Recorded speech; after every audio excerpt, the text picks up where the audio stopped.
Hi guys. Again, the trail goes straight through. This is part 3. Unfortunately, I got a phone call, so they actually kind of put me off track, and hopefully the video is saved part 2.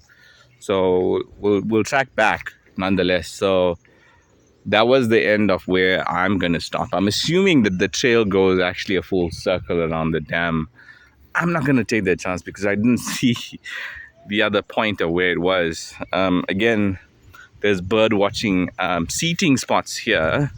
So if you want just, if that's a passion of yours to do some bird watching, that's definitely something that's owing to you. Again, people have left their marks here over time. Kudos to you guys if you recognize your mark and you see this video. Hopefully this helps you a lot, and it is posted on the internet. So I'm walking back again. That's towards the end of the trail, and I'm assuming that's the end of where it actually should tear off. On the right hand side, funny enough, is a golf course. So if you look through here, almost fell down there, it took me out, but if you look through there, there's actually a golf course. The left hand side, again, bring it back up, there's less spots to actually like lean on, but definitely for your safety there's some of these gum tree poles that have been here. Now they are weathered, so if you're coming and it's quite windy, just take note that it is a narrow passage, so just be careful for that. Again, these awesome beautiful trees. I did mention that I am taking this on my phone, so I don't have one of those fancy phones that have stabilization, like the serious stabilization, but definitely does have stabilization. Again, bringing attention to those trees that I mentioned in video 2. So here we are. I mean, the way that they've grown after being damaged kind of like tells you about like how strong Mother Nature is, in a manner of speaking. So again, that brush that I mentioned is down there, and when you're at the other picnic spots, that's all you see. You see brush, you don't see the lake. So the only time you see the lake is when you come here. So I've actually, look, I can't zoom in, it's a pity. I can hear the birds. I see some of them with a beautiful color. I don't know if you guys are going to be able to see that. There's one little guy there. Sorry, I just want to catch him. A beautiful bird. I'm just bringing it back to normal. Yeah, so that was a trick in terms of like just continuing from video 1 and video 2. It's a lot of kestrels. I've seen hardie-does. I don't know the name of the birds, right? So I haven't really stopped to say, hey, let me just learn what these birds are. So it's not a passion of mine. But nonetheless, I mean, look, it's interesting. It's a relatively safe spot. I can be really honest with you. It's an extremely safe spot.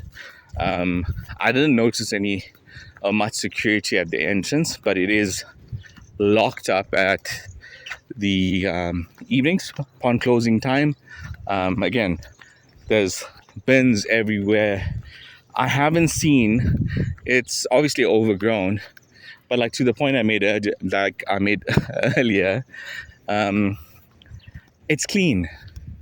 It's so welcoming, in terms of it's a simple park. It's not one of those parks where you actually will, what's the word? You'll actually be bored of. I think if you come with your family or if you're here to take a run, it's definitely worth your while. If I'm not mistaken, one of the trails is 1.2 kilometers long. So if you're nearby or even just want to take a walk, just for like keeping your sanity clear. I can't hear the drone of, as I mentioned, I've been in Johannesburg. It's a city place. I cannot hear the drone of any of the motor vehicles out there. It's only now when I'm coming close I can hear a few of the other things. I hear butterflies, which is kind of cool. I haven't seen butterflies in a while. Or I haven't, just like, maybe I just didn't want to notice it. But now that you know, like, you want to notice these things, it's kind of cool. In video 2, I said, it took me about 6 minutes to get there. And we're teaching about the same time. So from the time I started recording, it was just like over 6 minutes, whatever the case was. But yeah, BEAULIeu Bird Park and Nature Reserve. Beautiful place. Extremely beautiful place. Again, as I said, mind the overgrowth. Definitely people have been, like gatekeeping this particular park. Or maybe, myself, I'm not from Johannesburg. I am from KZN, KwaZulu-Natal. And I've been here for, I think it's like 14 years. And I live actually a stone's throw from here. So I'm literally about 4 kilometers away. And I've never been here. But I've driven longer distances to kind of like see other other parks and experience parks with families.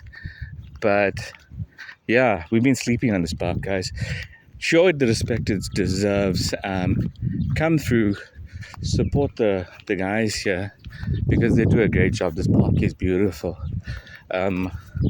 I think when the grass is actually trimmed, you guys will see a lot more. I think, as I mentioned, like 50 times already, that it's been raining quite a bit. So take note of that. So these are the caretakers' facilities at the right hand side. I'm assuming that this particular house in front of us is like the office for this area, or depending, sometimes it's residents. I don't know if they do accommodation here, because funny enough, there's a park in a prison called BEAULIeu not far from here, and you can rent a stay there overnight. But that's not part of Johannesburg Parks and Recreation, or Johannesburg Zoo. That's more private. Again, but that's very safe. I've been there twice in the 14 years that I've been here. Still a beautiful place. Again, signing out. Video 3. I really hope you guys, sorry, I misstate that gate there. Hope you guys got to see video 2. I got a phone call at the time, so hopefully it did save. Be safe. Enjoy it. And if you guys have any tips to see any cool parks that are actually, like being gate kept, let me know. We'll have a look. Hopefully we can see this river moving quite soon. I think that's the only thing for me. But yeah, otherwise, have a good one, guys. Cheers.